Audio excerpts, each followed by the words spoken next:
A paz do Senhor a todos os nossos queridos irmãos. Nesta oportunidade, eu quero deixar uma reflexão com todos vocês, tá? Que Deus abençoe você de todos os estados do Brasil, você da Argentina, você do Chile, do Paraguai, você da Bolívia, aonde chegar, receba aí o meu abraço e que Deus possa abençoar a sua vida grandemente pelo Espírito Santo de Deus. No livro de Isaías, capítulo de número 55, o versículo 8 e o versículo 9, diz assim a palavra de Deus: porque os meus pensamentos não são os vossos pensamentos, e nem os vossos caminhos os meus caminhos, diz o Senhor. Assim, porque assim como o céu está mais alto do que a terra, assim são os meus caminhos mais altos do que os vossos caminhos, e os meus pensamentos mais altos do que os vossos pensamentos. Meus amados, uma coisa que ninguém vai conseguir entender, e é muito difícil entender, só quem é espiritual, a forma que Deus trabalha. Uma coisa interessante que as pessoas muitas vezes não entendem o que falam, não sabem o que falam. Agora, eu poderia deixar uma coisa aqui a todos vocês. Quando Deus aqui por intermédio do profeta Isaías, Deus está falando, porque os meus pensamentos não são os vossos pensamentos, justamente, amados, os pensamentos de Deus são diferenciados do nosso. Não existe nem comparação de você parar e refletir, é totalmente o contrário, totalmente diferente. Um exemplo, Deus ele trabalha por caminhos que o homem é difícil entender, mas Deus ele chega onde você fez análise. Olha, às vezes você tem uma análise, você faz uma análise, uma coisa para resolver, e você põe na sua mente assim, ó, Deus vai entrar por este caminho, vai fazer isso, vai fazer aquilo outro, e de repente tudo o contrário que você pensou, e Deus ele chega onde você imaginava e pensava que Deus iria chegar, mas por outro caminho. Esta é uma forma que as pessoas não conseguem entender.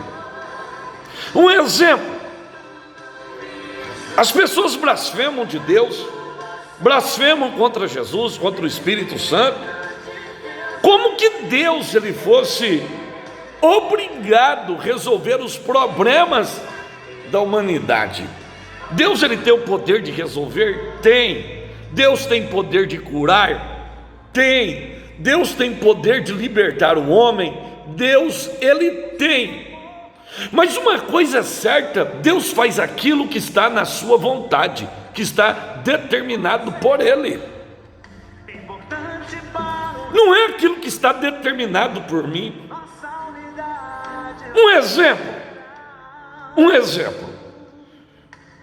Às vezes você pede algo para Deus, querendo que Deus entre com providência, Deus entra com ação, Deus entra com as suas mãos de poder, e Deus não move. Por que que Ele não move? Porque não é a vontade dEle. Eu conheci um homem que era muito fiel a Deus e temia o Senhor.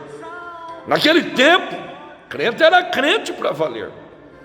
E aquele homem, o estômago dele saía numa sonda. Aquele homem foi condenado pela medicina. E aquele homem disse a seguinte palavra: eu sei que eu vou morrer, eu vou tombar por terra canceroso, mas eu carrego dentro de mim uma certeza, que ainda que Jesus não quis me curar do câncer, Ele é poderoso para curar o câncer. E acabou. Amados, esse corpo nosso aqui, ele é deplorável. Isso aqui vai se acabar. Nós temos que procurar santificarmos ele para o dia do arrebatamento, como está em 1 Tessalonicenses, capítulo de número 5, versículo 23. Há uma necessidade Como Paulo escreveu no capítulo 4, versículo 7 do livro de 1 Tessalonicenses, dizendo que Deus não nos chamou para a imundícia, mas nos chamou para a santificação. Como Paulo escreveu aos crentes de Colossenses, ao de Colosso, no capítulo 3, versículo 8, para despojar toda a imundícia que há neste corpo e nos revestir de um novo homem. Por isso que precisamos, mas de uma forma ou de outra, por enfermidade, ou por um acidente, ou seja o problema que for, a morte, ela é o caminho para uma eternidade, para nós irmos embora daqui. Esse corpo nosso, ele não resiste nada, isso aqui não aguenta nada, isso aqui não aguenta nada. Se você ver lá em 1 Samuel, o sacerdote Eli caiu da cadeira, quebrou o pescoço e morreu. Você vê lá o caso de Nabal, quando recebeu a notícia que Davi ia por fim em Nabal, quando ele debochou de Davi, ele usou de ironia. Quem é Davi? Que chegou a notícia para Davi, que Davi se revoltou. Quando Abigail notificou para ele, deu um infarto nele e ele morreu. Ele não teve resistência de suportar o que Abigail falou para ele, o que Davi tinha dito. Então, infelizmente, o que acontece? De uma forma ou de outra, esse corpo aqui, ele é propenso a qualquer coisa. Agora, quando a Bíblia diz aqui que o caminho de Deus, que os meus pensamentos não são vossos pensamentos, a gente não sabe o que é que Deus tem para nós. Um exemplo, às vezes Deus ele tira alguém para a eternidade, Deus leva alguém embora. Deus tem o seu propósito. Por exemplo, nós conhecemos o agora. Você conhece hoje, mas Deus conhece o amanhã. Deus conhece o amanhã, Deus conhece a eternidade, Deus conhece lá na frente. E às vezes as pessoas falam do que não sabe, do que não entende, porque nós vemos aquilo que está diante dos nossos olhos, mas Deus, ele vê aquilo que está além do que você possa imaginar. Infelizmente, quem é?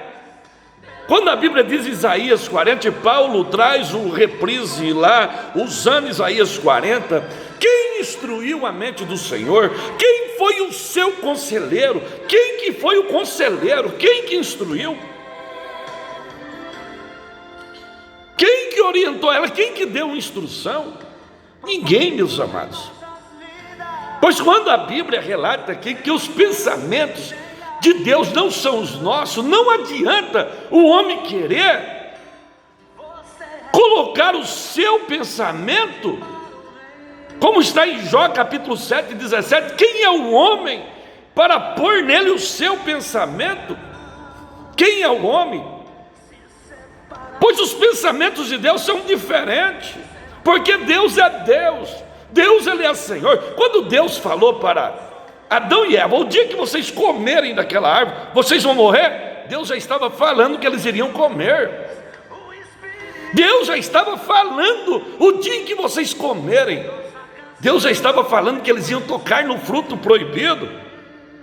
Por exemplo, Deus conhece, Deus ele sabe, Deus ele sonda. Os pensamentos de Deus não são os nossos. Tudo que Deus faz para o bem daqueles que amam a Ele.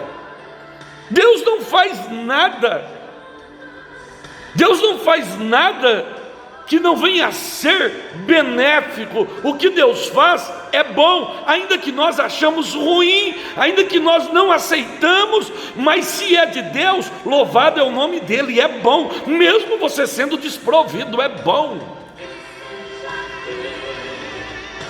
O que é interessante é confiar na sua palavra.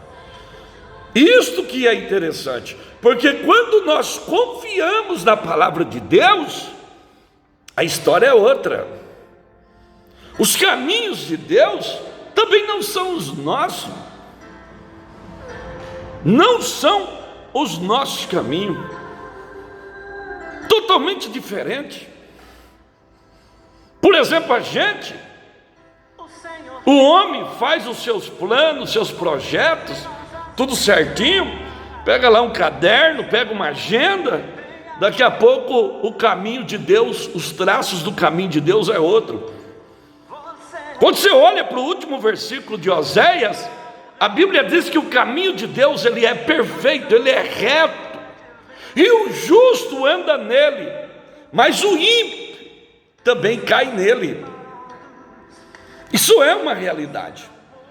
No livro de Romanos 11:34, o apóstolo Paulo disse que quem foi o conselheiro do Senhor, quem conhece a mente do Senhor, quem foi o seu conselheiro, isso é uma realidade.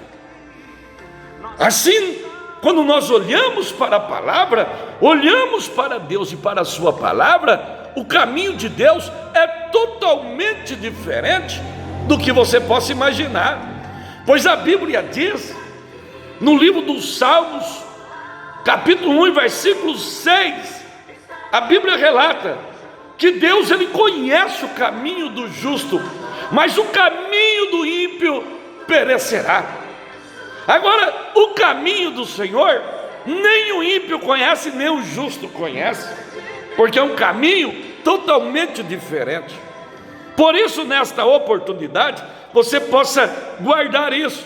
Quando você não souber das coisas, quando as coisas não tiverem resposta, quando você ficar perdido em certas situações, o melhor caminho para você é ficar quieto, é não falar, porque se você falar, você vai se comprometer com Deus, você pode blasfemar contra Deus, e você pode entrar por um caminho que vai te levar você à ruína.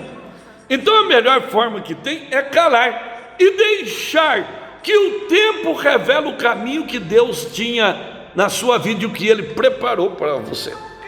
A princípio, você não vai entender, porque é normal não entender, porque os pensamentos de Deus é diferente dos pensamentos do homem. Os caminhos de Deus é diferente. Então, a princípio, você jamais vai saber, mas futuramente, na decorrência do tempo, Deus mostrará para você pelo tempo. Isso você pode guardar dentro de você. Isso é uma realidade. Um exemplo, às vezes a pessoa morre novo e você não sabe o que poderia ocorrer lá na frente, e Deus o ceifou antes do tempo. Por quê? Porque o caminho de Deus é diferente do nosso. Existem outros que vivem uma vida longa e no fim da vida Deus dá uma oportunidade para que ele possa se arrepender e mudar de vida. E existem outros que nem têm esta oportunidade. Então, quem é que conhece os pensamentos de Deus? Quem conhece os caminhos de Deus? Fala para mim, quem conhece? Ninguém. Por isso que é melhor calarmos. Que nem muitas pessoas blasfemam, diz, que Deus é esse que não cura do coronavírus, que Deus é esse que não tem poder, que Deus é esse que não faz isso, que não faz aquilo outro, que Deus é este, blasfemando de Deus, porque não conhece. Os pensamentos de Deus são diferentes, os caminhos de Deus são diferentes. Por isso que é melhor calar, melhor ficar quieto, melhor ficar quieto do que blasfemar contra aquilo que vem de Deus. Porque se vem de Deus, seja bom ou seja ruim, vem dele, louvado é o nome dele. Deus abençoe você e que o Espírito Santo possa trabalhar no seu viver para a glória dele. Amém.